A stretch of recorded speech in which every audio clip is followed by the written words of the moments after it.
New figures released today confirm the rollout of the National Broadband Network is facing significant teething problems.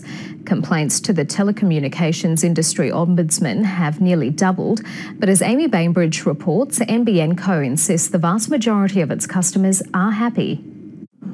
Most days, Brian Rigby makes a 220-kilometre round trip to Perth just to use the internet to run his business.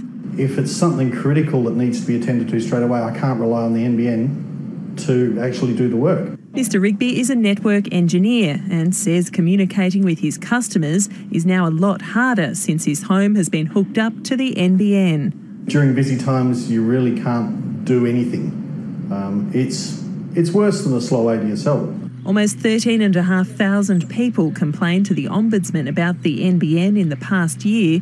Many of those were from rural and regional areas. They're lodging complaints initially about delays in connection, so getting connected to the NBN, and then it's about faults, so that's slow data speeds, dropouts, unusable service. Clearly one complaint is one too many, but I think it's worth noting that we are connecting over 30,000 homes and businesses every week to the NBN, and that there will likely be a small number of complaints that come along with that. Brian Rigby says he knows plenty of people having trouble, and he's been trying to look for alternatives to using the NBN. I've looked at running a wireless connection out to Hoddywell, which is about 30 kilometres away, where I can get onto a non-NBN provider.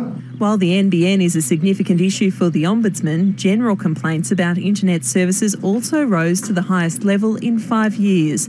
There is some good news for the telcos. Overall complaints are down for the 5th year in a row, and complaints about mobiles are at the lowest level in 9 years.